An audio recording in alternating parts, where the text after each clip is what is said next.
A German Shepherd mother traveled through a deadly Montana blizzard with 3 freezing puppies.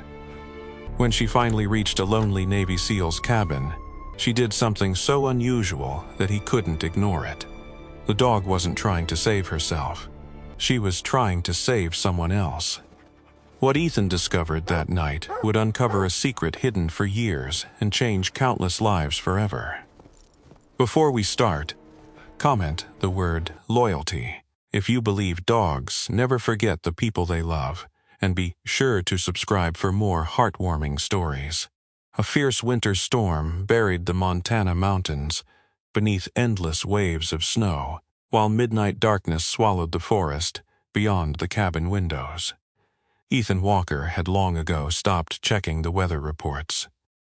At 38 years old, the former Navy SEAL could usually judge a storm by the sound of the wind alone. Tonight's wind sounded angry. It slammed against the walls of his cabin, rattled the old windows, and howled through the pine trees like something alive. Ethan sat alone near the fireplace. The orange glow illuminated a rugged face shaped by years of military service and personal loss. His broad shoulders still carried the strength that had once made him one of the most respected operators in his unit. A short, dark beard framed his square jaw, while blue-gray eyes stared into the flames. Years ago, those eyes had been full of confidence. Now they mostly carried silence. 4 winters had passed since a drunk driver had taken the lives of his wife and 8-year-old daughter. The accident had happened in less than 10 seconds. The grief had lasted forever. After leaving the military, Ethan disappeared into the Montana wilderness. He convinced himself that solitude was peace. Most nights he almost believed it. The fire cracked softly. Outside, the storm continued its assault. Then Ethan heard something. Scratch. He looked toward the front door. Nothing. The sound vanished beneath the wind. Ethan returned his attention to the fire. A few seconds later, the sound returned. Scratch. Scratch. This time it was louder. His posture instantly changed. Military instincts never truly disappeared. He stood and listened carefully. The scratching came again. Slow. Weak. Desperate. Nobody should have been outside in weather like this. Ethan grabbed a flashlight and walked toward the door. The moment he pulled it open, a blast of freezing air exploded into the cabin. Snow swirled across the porch. At first he saw nothing but white. Then a shape slowly emerged from the storm. A German Shepherd. The dog stood perfectly still several feet from the cabin steps. She appeared to be around 8 years old. Snow covered her black and tan coat almost completely. Her body trembled from exhaustion, yet her amber eyes remained focused and alert. Ethan had seen military working dogs before. This dog possessed the same intelligence, the same discipline, the same determination. Then she did something Ethan never expected. The German Shepherd slowly lifted both front paws together, almost like a prayer. Ethan froze. What the hell? Behind her, 3 tiny German Shepherd puppies lay partially buried in the snow. The puppies looked only a few months old. One barely moved. Another shivered uncontrollably. The smallest appeared dangerously close to losing consciousness. A painful knot tightened in Ethan's chest. Without hesitation, he stepped forward. The mother dog did not retreat. She simply watched, waiting, trusting. Ethan carefully picked up the first puppy. The little body felt frighteningly cold. He immediately carried all 3 puppies inside and placed them near the fireplace. Warm blankets surrounded them, while the fire slowly began restoring life to their tiny bodies. For the first time in years, the cabin felt less empty. The sight stirred emotions Ethan had spent years burying. Memories surfaced. His daughter laughing, his daughter playing, his daughter holding a puppy she had once begged to keep. Ethan swallowed hard and forced the memories away. When he turned back toward the door, he noticed something strange. The mother dog was still outside. She hadn't moved. Snow continued collecting across her back. "Come inside," Ethan called. The dog didn't react. Instead, she looked toward the forest, then back at Ethan, then toward the forest again. The message was impossible to misunderstand. "Follow me," Ethan frowned. The dog repeated the movement. "Forest, Ethan, forest." There was urgency in her eyes, not fear, not panic, urgency, as though someone else's life mattered more than her own. Ethan glanced toward the puppies sleeping near the fire. The mother could have chosen warmth. She could have chosen safety. Instead, she remained outside during a deadly blizzard, waiting, begging, leading. That realization changed everything. Whatever waited in the forest was important enough for a mother to risk leaving her own puppies behind. Ethan's instincts screamed that something was wrong. Very wrong. 5 minutes later, he pulled on his winter gear, a heavy insulated jacket, snow boots, gloves, emergency rope, flashlight. The German Shepherd immediately stood. For the first time, her tail moved slightly. She understood. Together they entered the storm. The forest swallowed them almost instantly. Snow reached Ethan's knees in some places. Visibility shrank to only a few yards. The dog moved ahead with surprising confidence despite her exhaustion. Every so often she stopped and looked back to ensure Ethan was following. The journey felt endless. 20 minutes. 30. 40. The deeper they traveled into the mountains, the more Ethan questioned what could possibly be worth this risk. Then the dog suddenly stopped. Her ears rose. A low whine escaped her throat. Ethan swept his flashlight across the darkness. At first he saw nothing, only snow, trees, wind. Then the beam caught a flash of red. Something protruded from a snowdrift. Ethan rushed forward. His pulse accelerated. The red object became clearer. Fabric, a winter coat, human. He immediately dropped to his knees. The dog joined him. Together they dug frantically through the snow. Seconds later, a face emerged. A young woman, alive. Barely. Ethan quickly checked her pulse. Weak, dangerously weak. But still there. Relief flooded through him. The woman appeared to be around 26 years old. Long, dark brown hair spilled across the snow. Her pale skin had nearly lost all color from the cold. Even unconscious, she possessed a quiet strength. Her features suggested someone accustomed to carrying burdens alone. The German Shepherd immediately pressed against her side. The bond was obvious. This wasn't simply a pet protecting its owner. This was family. "Hang on," Ethan whispered. As he prepared to lift her, his flashlight illuminated something nearby, a black metal case. Half buried beneath the snow, Ethan brushed away the ice. The case was compact and heavily reinforced. A faded government seal remained visible on its surface. His brow furrowed. Nothing about the situation made sense. A young woman, a government case, a German Shepherd willing to cross a blizzard for help. Then the dog suddenly growled. The sound was low, deep, dangerous. Ethan immediately looked up. At first he heard only the storm. Then another noise emerged. Distant, mechanical, an engine. His heart skipped. Headlights briefly flashed between the trees far below. Someone else was out there. Someone moving through the mountains despite the storm. The German Shepherd stepped protectively in front of the unconscious woman. Her growl intensified. Ethan followed her gaze toward the approaching lights, and in that moment, he realized a terrifying truth. The blizzard wasn't the greatest danger facing this woman. Someone had been hunting her, and they were getting closer. The journey back to the cabin felt twice as long as the trip into the forest. Snow continued falling heavily as Ethan carried Sarah Collins through the darkness.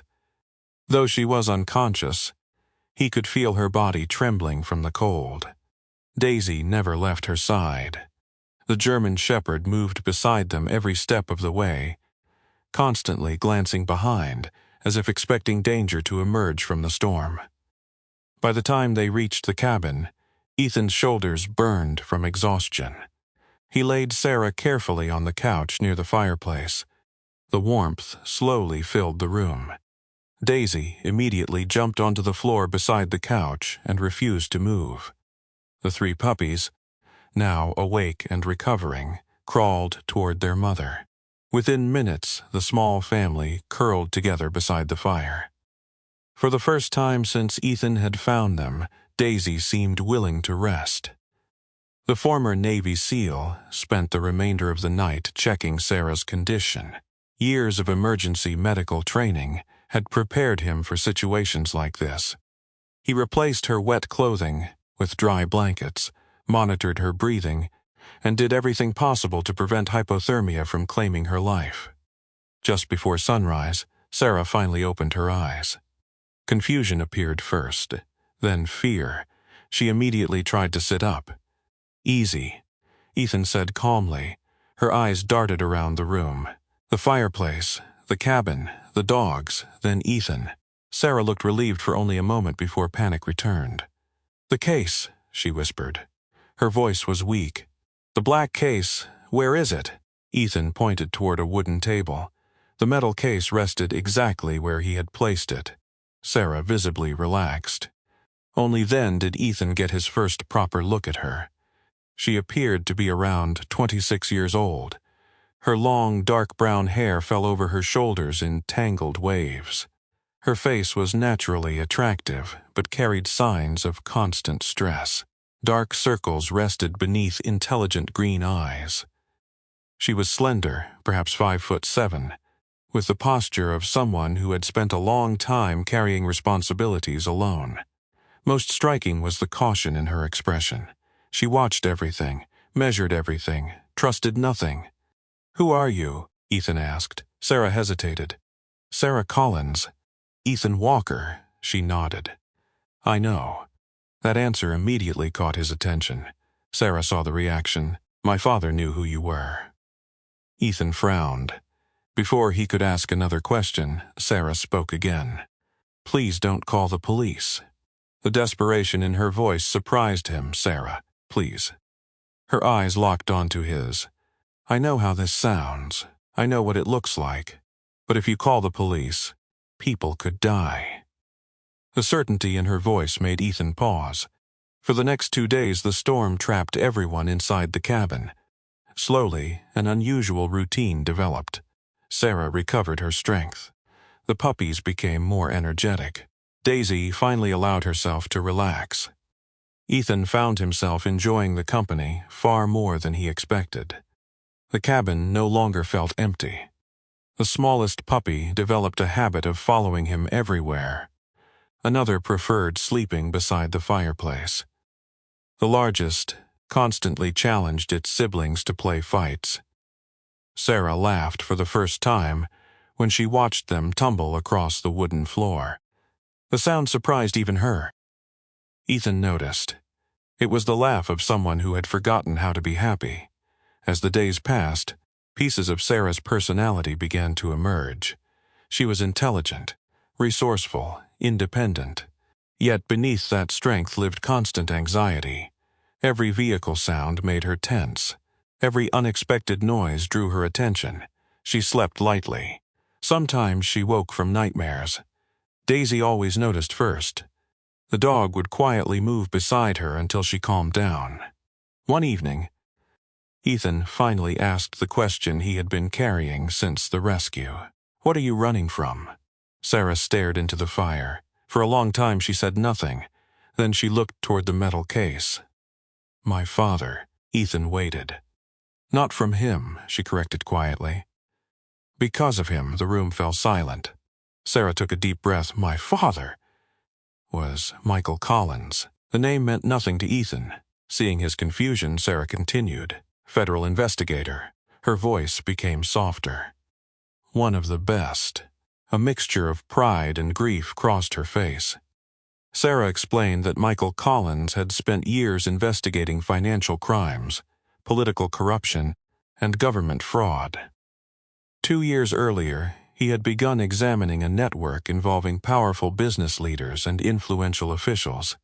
Then he died. Officially, it was a traffic accident. Sarah never believed it.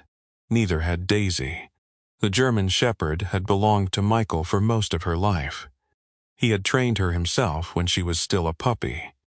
Daisy had worked beside him for years. After Michael's death, Daisy never left Sarah. Not once.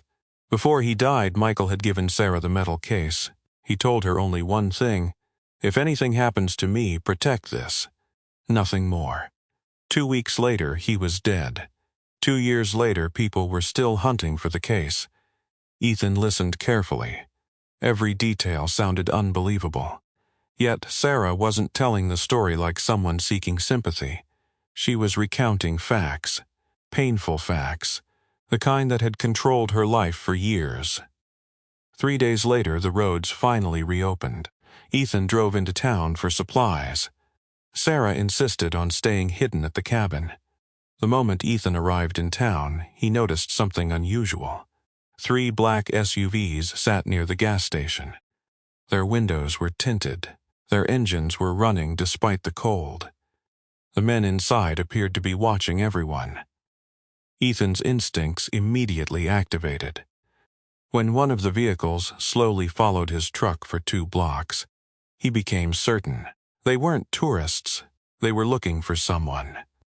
By the time Ethan returned to the cabin, a heavy feeling had settled in his stomach.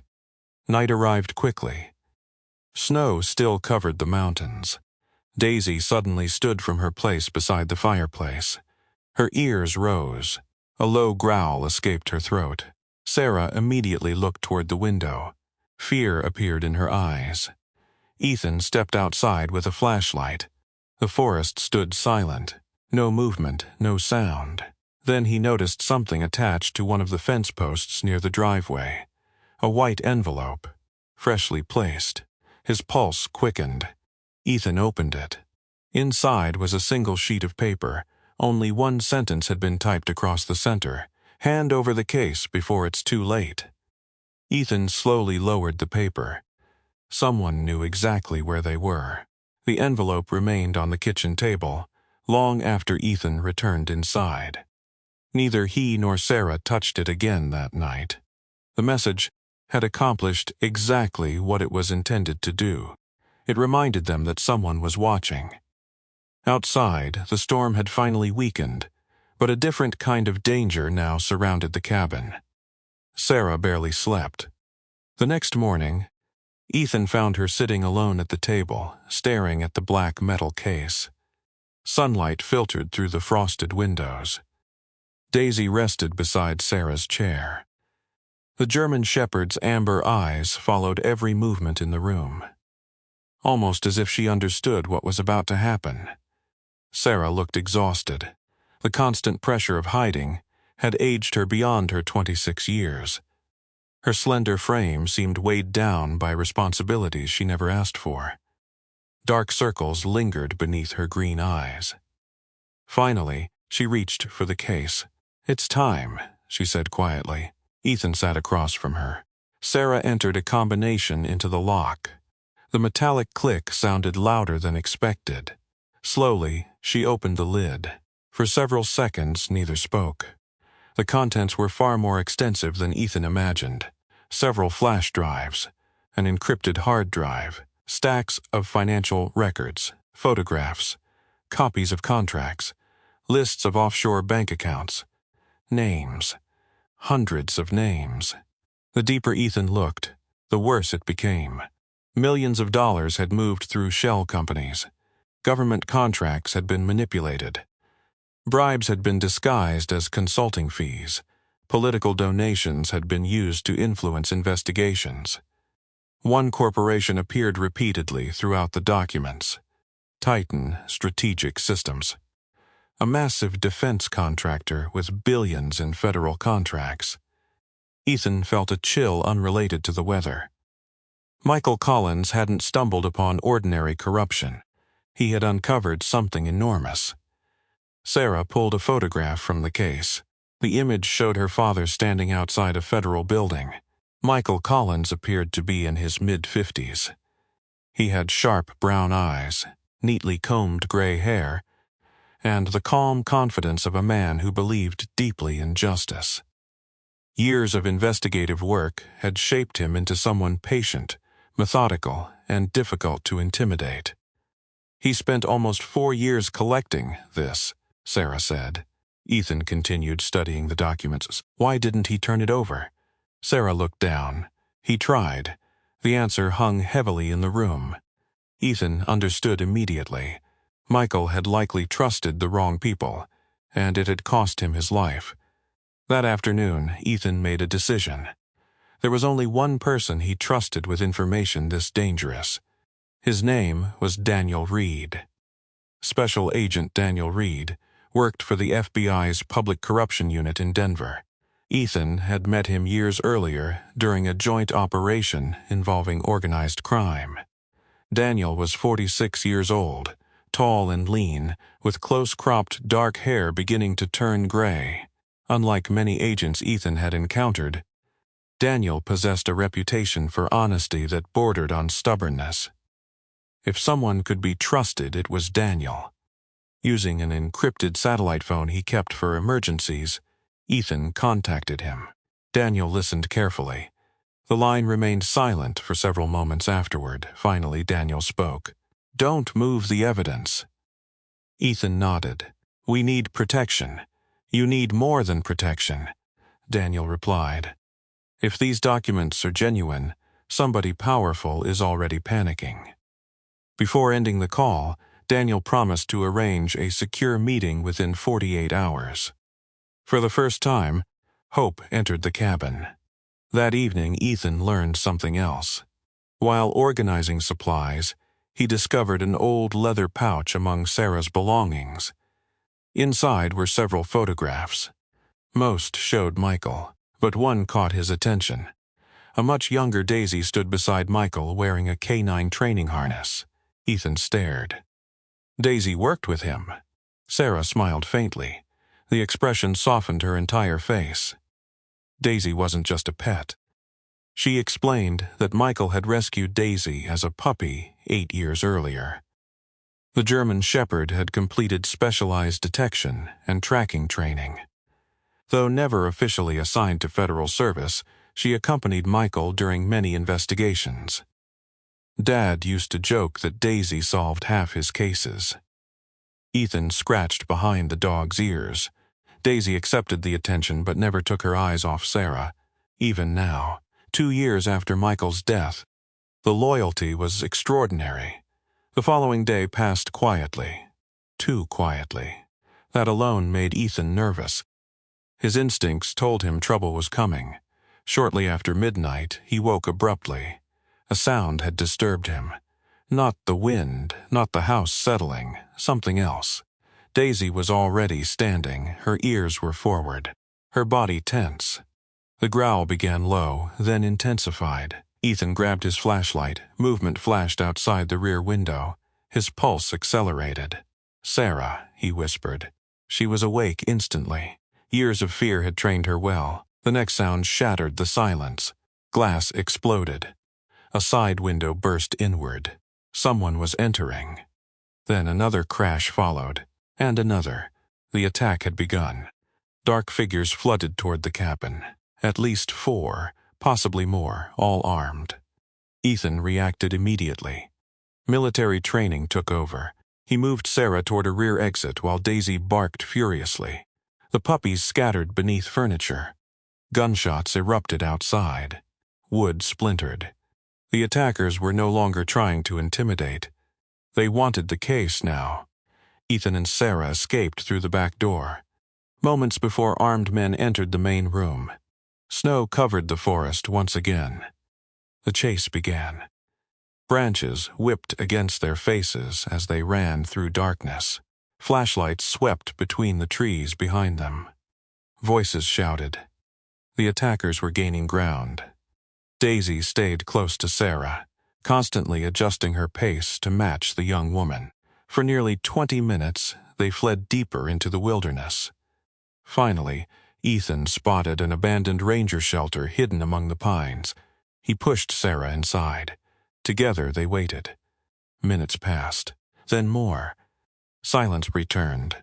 The attackers had moved elsewhere. Eventually, Ethan risked returning to the cabin. What he found made his stomach drop. The intruders were gone. The cabin had been torn apart.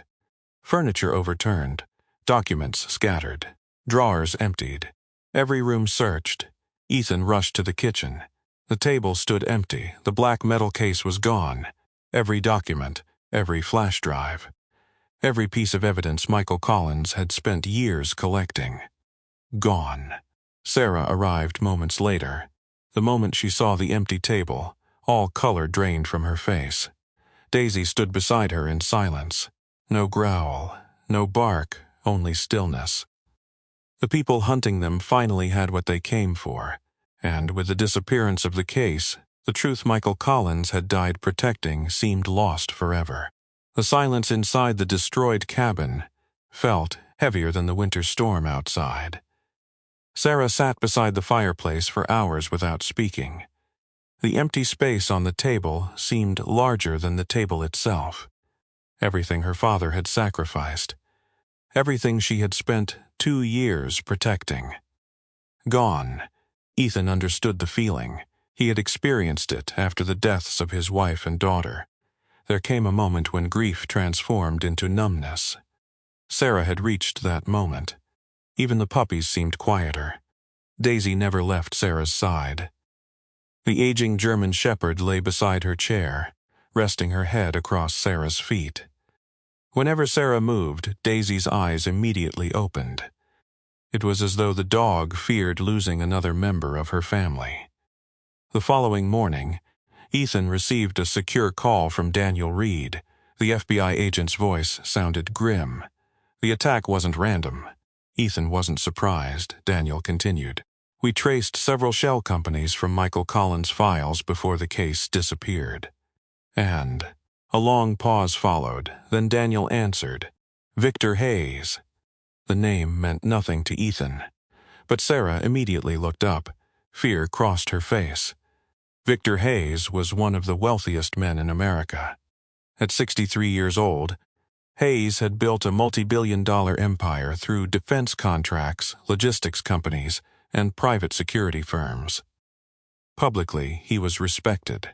Newspapers called him a patriot. Politicians praised his philanthropy. Michael Collins had called him something else. Dangerous. According to Daniel, Hayes had appeared repeatedly throughout Michael's investigation. Never directly. Always hidden behind layers of corporations and intermediaries. The kind of man who never touched dirt with his own hands. The kind of man who paid others to do it. 2 days later, disaster struck. Sarah disappeared. Ethan returned from checking a supply shed behind the cabin and immediately sensed something wrong. The front door stood open. A chair had been knocked over. The puppies barked nervously. Daisy was already running through the snow. Inside, Ethan found only one clue, a broken coffee mug. Sarah's. A tire track outside confirmed his fear. Someone had taken her. The realization hit him like a punch to the chest. For the first time in years, Ethan felt genuine panic. Not fear for himself. Fear of losing someone, again. Daisy suddenly began barking. The German shepherd stood beside the cabin porch. Her nose hovered near the snow, tracking. Ethan immediately grabbed his jacket. The search began. For hours they followed the trail through frozen valleys and forest roads. Near sunset, Daisy led Ethan toward an abandoned ranger station hidden among the mountains. Inside they discovered something unexpected, a photograph, old, faded. The image showed Michael Collins kneeling beside a much younger Daisy. Written on the back was a sentence, "Trust Daisy if I can't be there." Ethan stared at the words.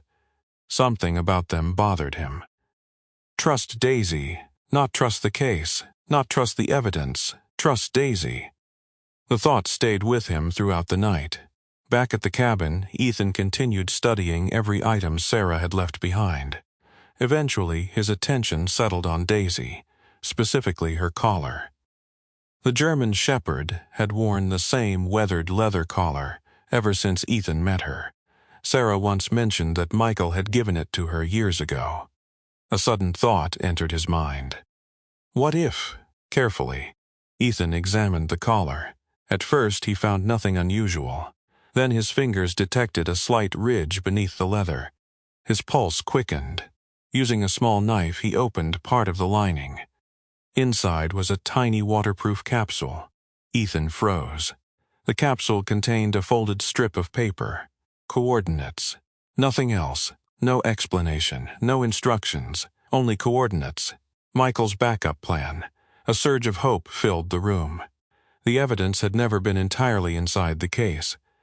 Michael had anticipated failure. He had hidden a second copy. And Daisy had been carrying the key for 2 years. The coordinates pointed toward an abandoned silver mine deep within the mountains, less than 30 miles away. By dawn, Ethan and Daisy were moving through the snow once again. The journey lasted most of the day. The old mine appeared shortly before sunset. Rusting structures emerged from the mountainside. Broken equipment stood frozen beneath layers of snow. The place felt abandoned, yet fresh tire tracks told another story. Someone was here. Ethan moved carefully. Daisy remained close. Then they heard voices. Sarah. Alive. Relief flooded through him. Using an elevated ridge overlooking the mine yard, Ethan finally saw the situation below. Several armed men surrounded Sarah. Her hands were bound. Victor Hayes stood nearby. The billionaire appeared exactly as Ethan imagined. Tall, silver-haired, impeccably dressed despite the harsh weather. His face carried the calm confidence of someone accustomed to controlling every room he entered. Victor wasn't shouting. He wasn't threatening. Men like Victor never needed to. Power spoke for them. Sarah stood defiantly despite her fear. Ethan felt proud of her. Then Victor stepped forward. "Tell me where your father hid the copies." Sarah remained silent. Victor smiled coldly. "You've inherited his stubbornness." Still she said nothing. Victor slowly removed a handgun. The gesture transformed the atmosphere instantly. Even his own men became uncomfortable. The smile vanished. The mask slipped. For the first time, Ethan saw the man Michael Collins had investigated. Not a businessman. Not a philanthropist. A predator. Victor raised the weapon toward Sarah. Everything happened at once. Ethan moved. Victor turned. A shout erupted. Then a gunshot exploded across the mountains. The sound echoed endlessly through the snow-covered valley. Sarah screamed. Ethan's world seemed to stop. Daisy had launched herself between Sarah and the gun. The German shepherd collapsed into the snow, motionless. The white ground beneath her began turning red. No, Sarah fell beside her. Tears streamed down her face. Her hands shook as she cradled Daisy's head. The dog didn't move, didn't open her eyes. Ethan reached them seconds later. His chest tightened. The sight shattered something inside him. Sarah sobbed uncontrollably while snow continued falling around them. For 2 years, Daisy had protected her. For 8 years, Daisy had remained loyal to Michael Collins. And now the bravest soul among them lay silent in the snow. Sarah pressed her forehead against Daisy's fur, begging, praying, hoping. But neither she nor Ethan knew whether the faithful German shepherd would ever open her eyes again. For a moment, the entire world seemed to disappear. The shouting, the gunfire, the snow. Everything faded beneath the sound of Sarah's voice. She knelt beside Daisy in the frozen mine yard, tears streaming down her face. Her slender shoulders shook uncontrollably as she cradled the German shepherd's head in her arms. "Daisy, please." The dog remained motionless. Ethan dropped to one knee beside them. His hands moved automatically, years of emergency training taking over. He checked for breathing, then a pulse. Weak, very weak, but still there. Relief flashed through Sarah's eyes. "She's alive." "Barely," Ethan answered. The gunfight around them had already shifted. Victor Hayes's men were retreating. FBI vehicles had finally arrived. Daniel Reed led the operation personally. The agent moved through the snow-covered compound with calm authority, directing tactical teams as they secured suspects. Within minutes, Victor Hayes stood handcuffed beside one of the armored vehicles. For the first time, the billionaire looked defeated. His expensive coat was covered in snow. His confidence had vanished. As agents escorted him away, Victor briefly looked toward Sarah. But Sarah never returned the glance. Her attention never left Daisy. Hours later, Daisy underwent emergency surgery at a veterinary hospital in Helena. The operation lasted through the night. Sarah refused to leave the waiting room. Ethan stayed beside her. Neither spoke much. Some fears were too large for conversation. Just before dawn, Daniel Reed arrived carrying a folder. The FBI agent looked exhausted, yet there was hope in his expression. "We found it." Sarah slowly lifted her head. Daniel placed the folder on the table. Inside were photographs, financial records, encrypted files, and digital storage devices. Everything Michael Collins had hidden. The coordinates inside Daisy's collar had led investigators to a concealed storage unit beneath the abandoned mine. Michael's backup plan had survived, and so had the truth. Over the following weeks, the investigation exploded across the country. Federal agents executed warrants in 6 states. Corporate executives were arrested. Government officials resigned. Bank accounts were frozen. Television networks covered the story every day. Titan Strategic Systems became the center of one of the largest corruption scandals in modern American history. The evidence Michael Collins had died protecting proved overwhelming. The case reached far beyond Victor Hayes. Dozens of powerful individuals were implicated. Some had spent years believing they were untouchable. Now they faced prison. Throughout it all, Sarah remained remarkably strong. The young woman who had spent 2 years hiding finally stepped into the light. Her testimony helped investigators connect hundreds of separate pieces of evidence. For the first time since her father's death, she no longer looked over her shoulder whenever she entered a room. The fear that had controlled her life slowly began to fade. One cold afternoon, nearly 3 weeks after the shooting, Sarah and Ethan returned to the veterinary hospital. Neither spoke much during the drive. Both knew why they were there. The veterinarian met them privately. Dr. Rebecca Monroe was a woman in her early 50s with kind eyes and silver-streaked hair. Years of treating animals had taught her how to deliver difficult news gently. She didn't need many words. Sarah understood immediately. Tears filled her eyes. Ethan closed his own. Daisy had survived the surgery. She had survived several difficult days afterward. But the damage caused by the gunshot had simply been too severe. Her body was finally giving up.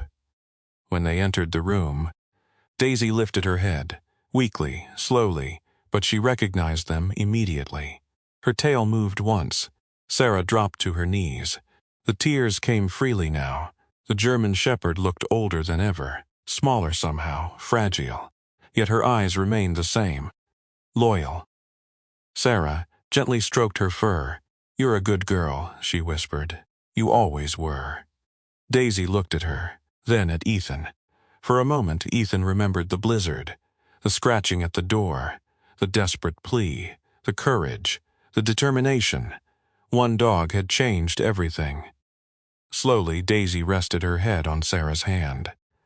Exactly as she had done for Michael Collins countless times throughout the years, Sarah broke down completely. The room fell silent, and a few moments later, Daisy took her final breath. Months passed. Winter eventually surrendered to spring. The Montana mountains transformed beneath warm sunlight. Wildflowers returned, the snow melted. Life moved forward. Not because anyone wanted it to, because life always did. On a bright May morning, dozens of people gathered near a renovated property outside town. A new wooden sign stood at the entrance.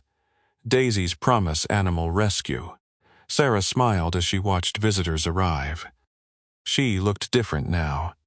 Healthier, stronger. The constant fear was gone. The burden she had carried for 2 years had finally been lifted. Beside her stood Ethan. The former Navy SEAL no longer seemed like a man hiding from the world. Helping build the rescue center had given him purpose again. Something he thought he had lost forever. Together they welcomed families, volunteers, and rescued animals. The 3 puppies had grown considerably. Healthy, energetic, beloved. Visitors quickly fell in love with them. They became the unofficial mascots of the rescue center. One afternoon near the end of summer, Ethan sat alone on the porch overlooking the mountains. In his hands rested a letter recently delivered by Daniel Reed. The envelope had been discovered among Michael Collins' personal belongings. Inside was a handwritten note, a final message. Ethan unfolded the paper carefully. Only a few lines appeared on the page. Most were directed toward Sarah. But one sentence immediately caught his attention. If one day you need help, trust Daisy. She'll find the right person. Ethan stared at the words for a long time. Then he looked toward the mountains glowing beneath the afternoon sun. The answer suddenly seemed obvious. That night, during the blizzard, had never been an accident. Michael Collins had trusted Daisy. Sarah had trusted Daisy, and somehow Daisy had trusted him. A loyal German shepherd had crossed a deadly winter storm, carrying the final promise of a man who believed the truth mattered. She found the right person, and she kept her promise.